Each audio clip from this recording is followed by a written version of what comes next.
Mémoire anonyme. Livre audio. Nouvelle numéro 1. Claque russe. On voyage dans ma partie au point de finir par s'installer à l'autre bout de la planète et oublier complètement d'où l'on vient. Moi, j'essaye de résister à ça par une sorte de rituel lorsqu'il m'arrive de retourner en Europe. Je commence par localiser Frangin et son cirque, et puis je passe les voir.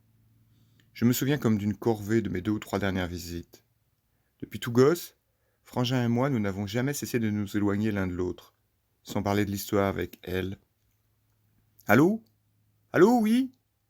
Sa voix affairée est celle de quelqu'un que son équipe sollicite en permanence. La mienne en devient hésitante. C'est ton frangin. Hein? Bah ça alors. Ouais. Est-ce que je dérange? Jamais. Mais en ce moment, un mec nous livre du foin et il y a une merde avec les quantités. Tu vas passer de toute façon. T'es où? Je viens d'atterrir à Berlin. Et vous êtes où? Le chapiteau est monté en ce moment en Suisse, à Genève. Il y a un aéroport. Tu pourrais être là ce soir. Voilà. C'est chaque fois comme ça quand on se retrouve. Un échange de banalités parce que nous ne savons plus où nous en sommes. Ou comment se parler. Il y a un aéroport à Genève. Je réponds que je ne sais pas encore si je vais venir tout de suite. Ce n'est pas vrai. Et j'écoute ensuite en silence Frangin qui me récite leurs dates dans les villes suivantes. Il y a de la fierté dans sa voix, comme toutes les fois où il parle du cirque. Ça faisait un moment, remarque-t-il en terminant. 2, 3 ans cette fois? J'en sais rien. Ça fait très exactement 4 ans, et j'ai répondu que je ne savais pas. 4 années que je ne suis plus retourné en Europe. Elle et moi avons divorcé il y a 4 ans. Pour ne pas laisser le silence s'installer, Frangin revient au seul sujet qui est le sien, le cirque, mais je ne l'écoute plus.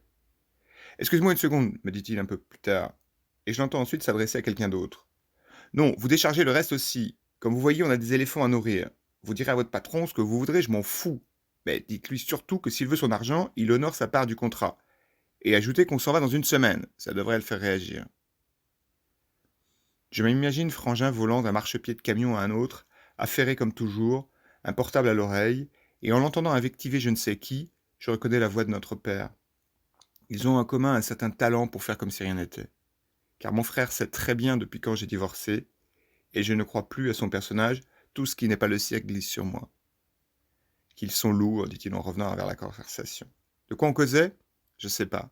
Ah ouais, tu disais que tu vas passer. Les nouveaux numéros vont t'étonner, on a quelque chose de surprenant, un truc que personne d'autre n'a. Enfin, tu jugeras par toi-même.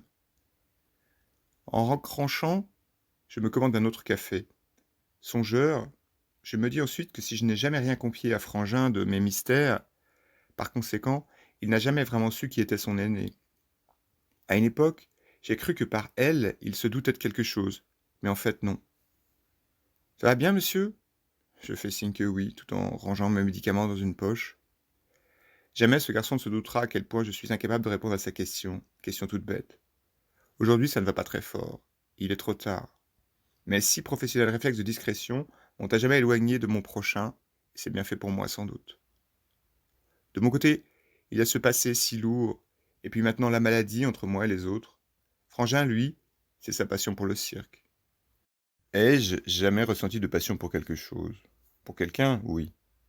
Et puis on a été séparés. Je finis le café, je descends louer une auto dans le hall de l'aéroport. Une allemande. Ce que vous aurez de plus gros? J'ai demandé comme ça par habitude, parce que c'est toujours ce que je réponds. Mais en me rappelant où je vais, j'essaye. En fait, non, annulé. Sauf qu'à la perspective de recommencer ce qu'elle a tapé sur son écran, la jeune femme derrière le guichet me regarde méchamment.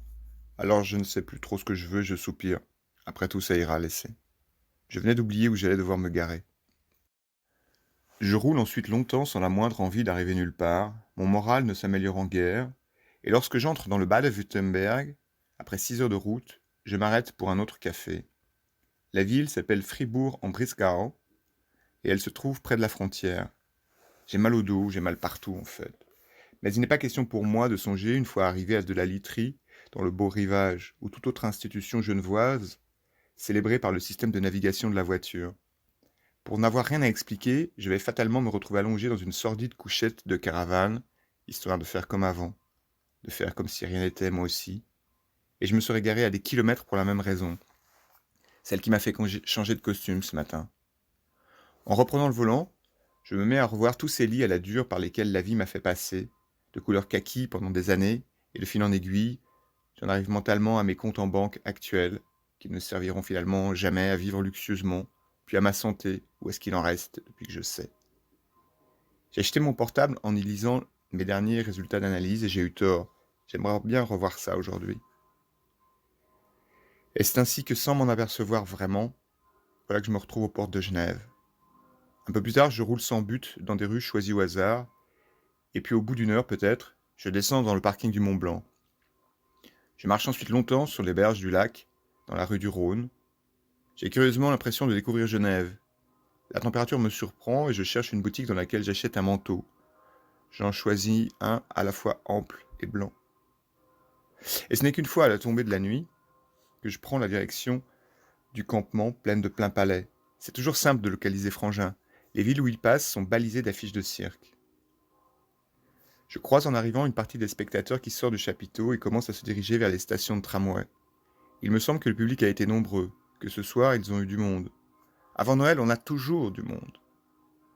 Je m'arrête un instant au milieu d'un trottoir pour observer leur campement. Avec les années, Frangin a vraiment remonté le cirque, et au modèle des tracteurs, des camions, ou à la qualité de la nouvelle bâche, je me dis qu'il peut vraiment être fier de lui. Je dépose mon sac dans sa caravane, puis je repars marcher dans la nuit, préférant soudain le retrouver un peu plus tard. En tout cas, après ce repas que la troupe et lui prennent ensemble une fois la semaine, à la fin d'une représentation, et qui tombe apparemment le soir où j'arrive. En marchant entre les caravanes, je l'ai compris à l'effervescence des garçons de piste courant un peu partout. Je me sens complètement incapable de replonger dans cette ambiance. J'emprunte des rues splendides en choisissant les transversales du boulevard helvétique. Parfois, dans le pays où j'habite, les proportions des rues européennes me manquent. Je redescends ensuite par la rue de Carouge, et en lisant les noms sur les plaques des rues, le boulevard des philosophes me laisse songeur. Pourquoi ne pas avoir choisi un philosophe en particulier afin de ne pas froisser la mémoire des autres? Sans doute un de ces nombreux non-choix dont l'Helvétie raffole. Un non-choix. À l'intérieur d'une rue un peu plus loin, je croise un modèle de voiture Renault inconnu, mais je ne m'en approche même pas. Quand vos jours sont comptés, la curiosité s'amenuise. Lorsque je frappe à sa porte, Frangin m'ouvre et nous restons longtemps serrés dans les bras l'un de l'autre. Nous agissons ainsi à la fois par habitude, parce que lui et sa clique de marginaux tatoués aiment ces contacts virils, et aussi parce que nous n'avons plus que nous deux, je veux dire comme famille. Sur le moment, j'ai l'impression très nette que le pire dans ces embrassades, c'est de sentir autour de mes épaules en ce moment, à m'en faire mal, l'éclatante vitalité du corps souple de Frangin. Nous avons 12 ans de différence. Mais parce que je suis venu en ayant décidé de ne pas lui en vouloir, alors je serre les dents et je lutte contre mes ressentiments.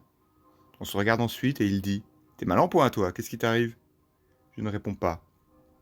Et un quart d'heure plus tard, Frangin s'ébroue mentalement à m'expliquer, devant un verre que je ne peux pas boire, qu'il attend à Genève l'arrivée d'une Hongroise engagée pour ses otaries, pendant 1 an. Et d'autres conneries de ce genre s'en suivent.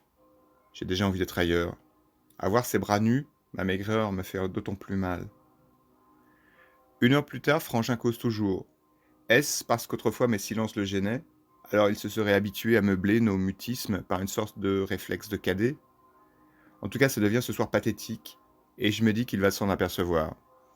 Il finit par m'expliquer qu'il est crevé, suite à quoi je le vois jeter des draps sur une couchette, puis commencer à se déshabiller, tout en parlant.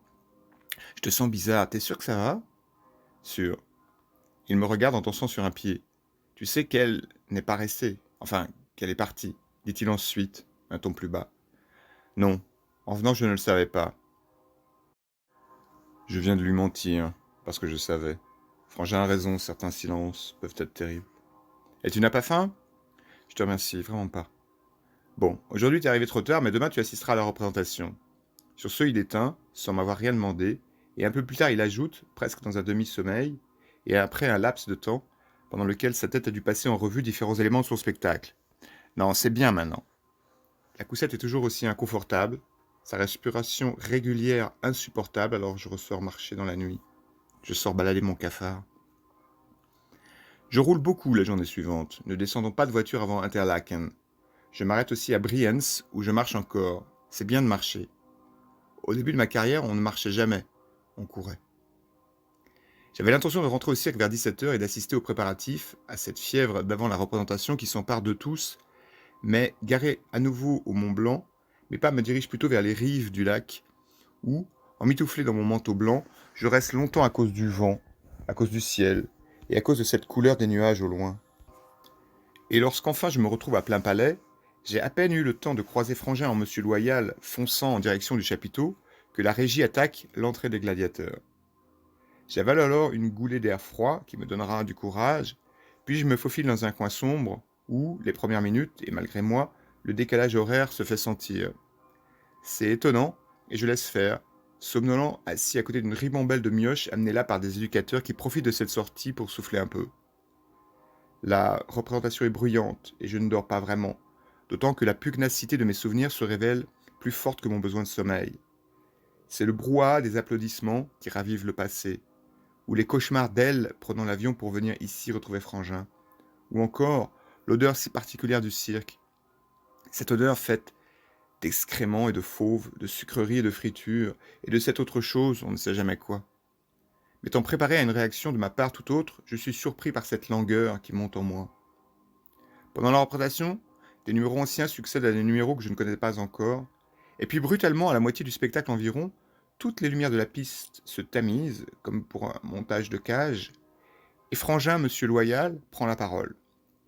Je le distingue immobile sous un projecteur d'entrée, en remarquant qu'on ne lit plus sur ses traits ce sourire que je n'aime pas chaque fois qu'il est habillé en Johnny Walker. Notre père souriait de la même façon. Mesdames, mesdemoiselles, messieurs, notre chapiteau a récemment accueilli une gloire nationale du cirque russe, le grand Molestov. Hélas, à cause d'une maladie dans sa tête, il ne peut plus travailler. Les enfants, Molestov est persuadé d'être suivi. Pense-t-il que des vilains messieurs sont à ses trousses? Pourtant, il n'y a personne derrière lui. Et on le lui répète tous les jours. Il ne nous croit pas. Il a un problème dans les boyaux de sa tête. Alors le médecin du cirque a conseillé un tour de piste tous les soirs. Donc sans plus attendre, mesdames, mesdemoiselles, messieurs, ladies and gentlemen, laissons le grand Molestov faire un tour parmi nous. Et sous vos applaudissements. Et là, un petit homme d'un certain âge, vêtu d'un smoking défraîchi, trop grand pour lui, entre sur la piste éclairée par le cercle lumineux d'une poursuite. Pensif, un cigare à la main et le cheveu en bataille, il ressemble à un chef d'orchestre un peu fou. S'étant avancé au centre, il s'y immobilise quelques secondes apparemment perdu dans ses pensées, et la tête inclinée vers le sol, pendant qu'un saxophone entame une petite musique à la fois lancinante et rythmée. La lumière revient peu à peu quand Molestov se remet en marche, et là un jeune cheval arrive derrière lui, un splendide anglo-arabe à la robe d'un noir intense. Pendant les minutes suivantes, l'animal avance au pas derrière le vieil homme, rien ne se passe, et à côté de moi les enfants, sans bien comprendre, rient nerveusement. Mais ni Molestov, ni le cheval n'ont Dieu pour personne, tous les deux la tête baissée, pareillement concentrés, ils marchent l'un et l'autre en ne quittant pas les yeux la sûre de la piste. Ce n'est qu'après plusieurs tours que le vieil homme se plante soudain sur place, qu'il met la main contre son oreille comme s'il venait de distinguer un bruit de pas derrière lui. Le cheval s'est arrêté net, lui aussi, avant de dresser une oreille. Molestov tourne la tête pour jeter un œil derrière lui, le cheval tourne la tête pour jeter un œil derrière lui. Fronçant alors le sourcil, en se tenant le menton comme en réfléchi, le vieil homme pivote d'un quart de tour vers le public. Et le cheval se met au pas latéral sur un quart de tour en direction du public. Regarde côté à droite, regarde côté à gauche, tous les deux. Et puis chacun se remet à tourner en courbant à nouveau l'échine. Et lorsque quelques secondes plus tard, comme pour vérifier qu'absolument personne ne le suit, Molestov se met subitement à marcher à reculons, le cheval recule bien entendu lui aussi. Molestov finit par secouer la tête en ayant l'air de s'auto-accuser d'être complètement fou, et le cheval lui aussi secoue la tête, mais gaiement lui. Ce numéro a quelque chose de fascinant, et tout ce qui se déroule pendant les minutes qui suivent est pour moi pareillement troublant, en particulier ce naturel avec lequel le cheval semble se moquer de son vieux maître. Au final, et comme découragés l'un et l'autre, homme et cheval se laissent choir dans la sûre pendant qu'autour de moi, les enfants hurlent de bonheur. Un cheval couché. Une impression étrange se lève en moi, dérangeante au point que, sachant le numéro inachevé, l'envie me prend de fuir ce chapiteau pour réfléchir sans attendre à cette émotion qui s'est emparée de moi, comme on recherche compulsivement un morceau de papier pour noter une idée.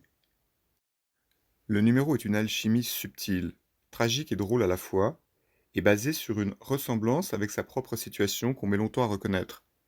D'un côté un homme en smoking défraîchi, et de l'autre un jeune cheval pétillant de vie. S'étant mis assis par terre, Molestov essaye de tirer sur son cigare éteint avant de chercher du feu dans ses poches. Cette fois, seul le cheval secoue la tête, comme s'il déplorait la sale manie tabagique de son maître.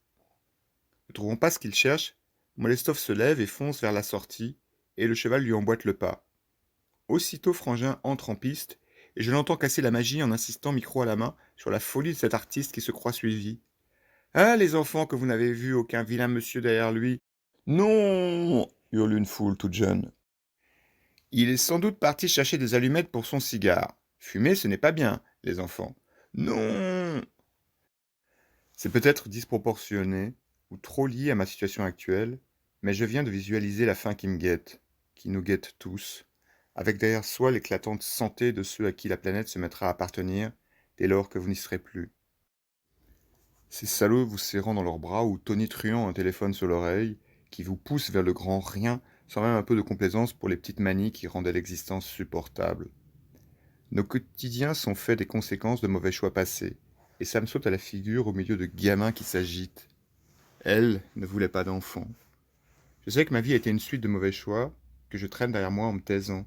Toutes ces saletés que j'ai faites, ces machines de mort que j'ai vendues ensuite, toutes les horreurs que j'ai traversées, que j'ai facilitées, des corps de civils morts marchent au pas derrière moi, en secouant la tête. La fatigue se fait sans doute sentir. Ou alors ce sont les médicaments. Mais toujours est-il que ce numéro m'a littéralement soufflé. Aucun contact entre le dresseur et sa bête, excepté peut-être un sifflet à ultrasons caché dans son cigare, du très grand cirque. Mais un truc m'étonne toutefois. Molestov n'a pas salué. Diverses troupes, plus classiques, se succèdent ensuite, et puis, après la sortie des éléphants, les lumières s'éteignent à nouveau et on entend le même saxophone qu'à l'entrée de Molestov. Un silence total se fait dans les gradins, avant une vaste clameur accompagnant le cheval noir qui refait son entrée. On le voit s'arrêter d'abord au milieu de la piste, et quand il se met à tourner, tête baissée autour du cercle de sûre, le public remarque alors un gros chien noir qui se met à suivre le cheval en secouant la queue. Cheval et chien refont seuls un numéro simplifié, puis ils sortent tous les deux sous un tonnerre de cris, d'applaudissements, et au moment de réentrer en piste, ils sont suivis cette fois par Molestov, cigare allumé et tout sourire, qui revient saluer à l'ancienne, c'est-à-dire en se courbant très bas.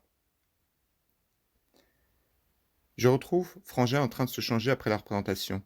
Hein, alors demande-t-il, très fort. Molestov est un grand. Tu vois. Et comme ni lui ni moi ne trouvons ensuite quoi que ce soit de sincère à ajouter, je demande. Vous devez être fier de la voir. Oui, et surtout moi, parce qu'on est des transfuges tous les deux. Il n'a aucune famille dans le milieu du cirque. Ah bon?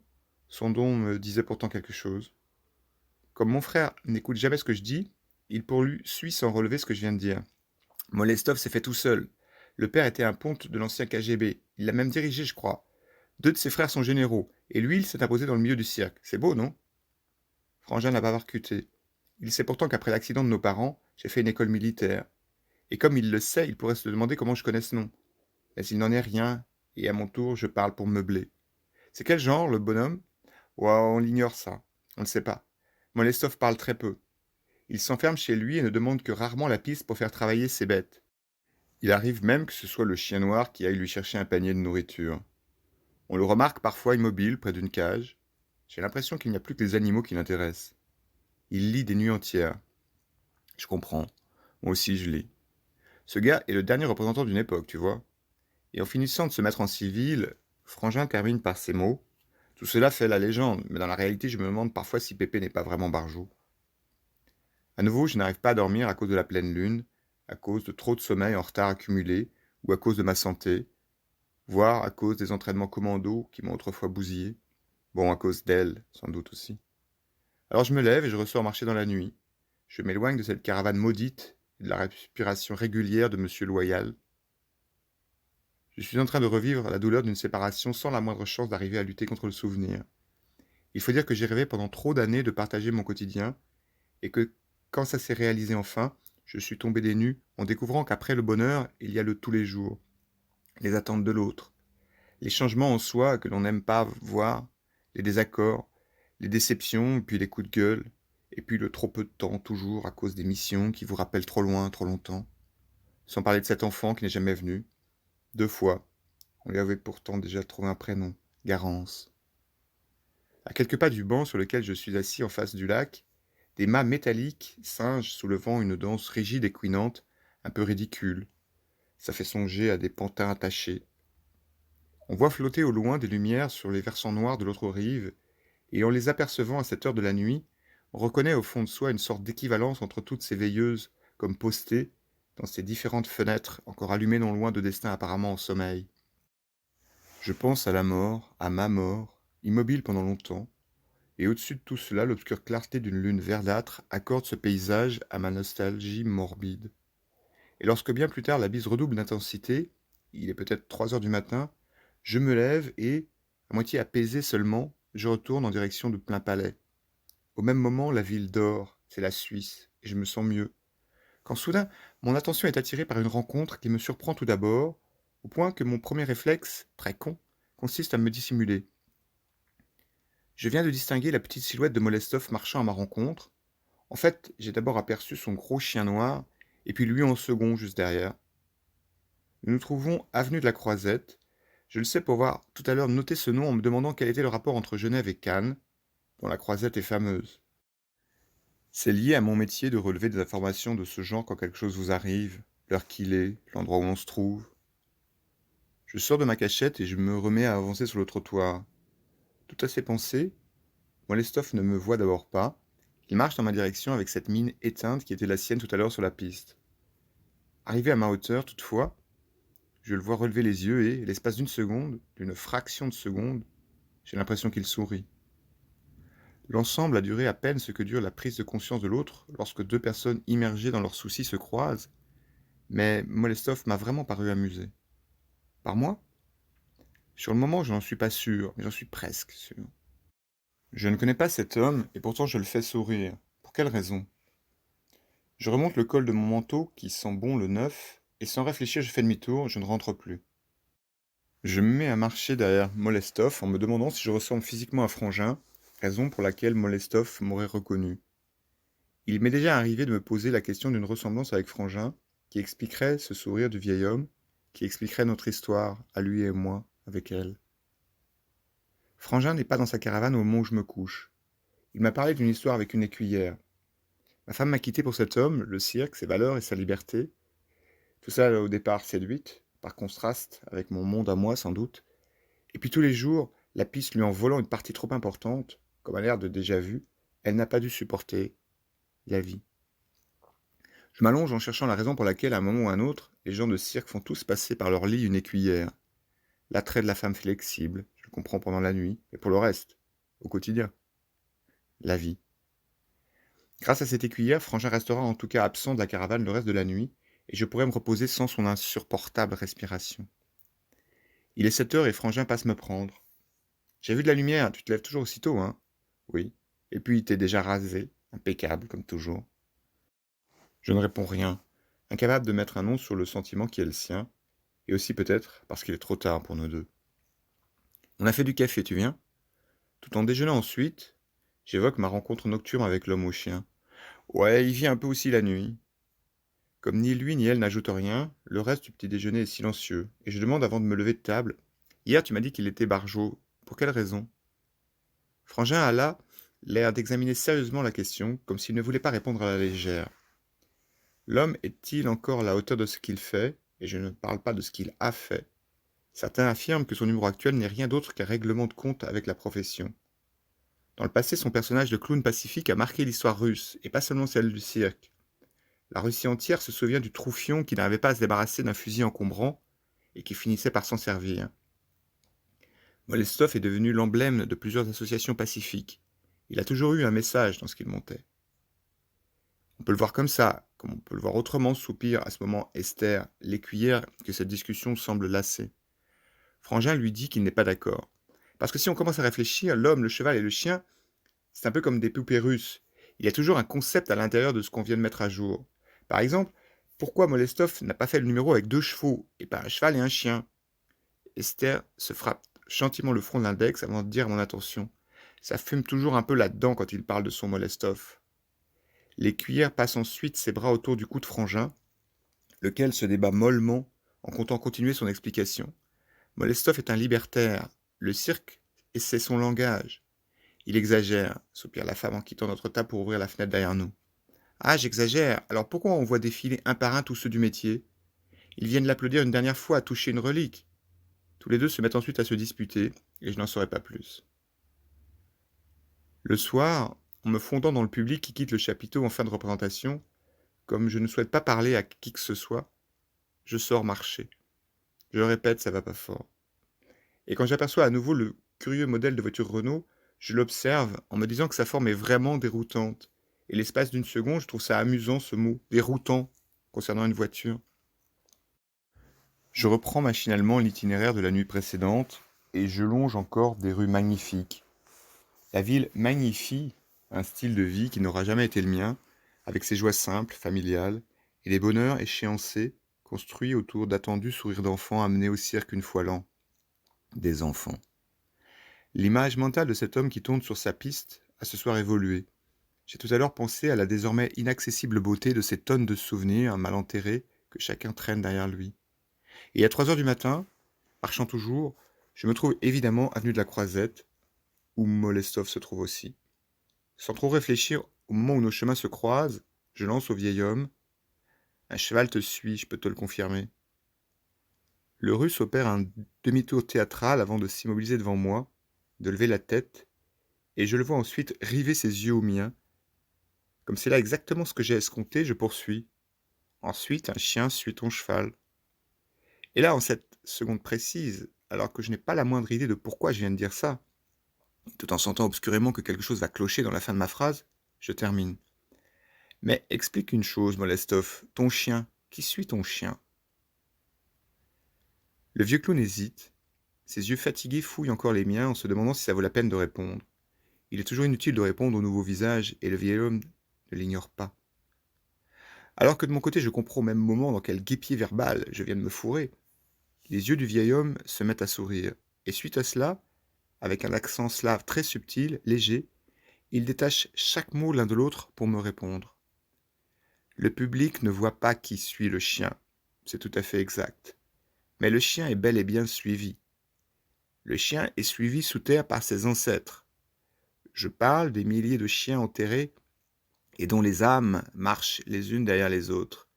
Les braves matins de Naples, aux yeux riboulants de tendresse, disparus pendant les guerres parce que les gens les avaient dressés pour tuer. Vous savez, la guerre, le truc des militaires et de leurs larbins, ceux qui écoutent, ceux qui traînent, ceux qui arrangent des contrats de vente d'armes. Et figurez-vous, monsieur, qu'en temps de paix, il arrive aussi que mon chien soit suivi, sous terre, par un petit animal très nuisible, une taupe, et pas toujours en grande forme d'ailleurs, la dite taupe. Je vous souhaite une agréable fin de nuit, monsieur.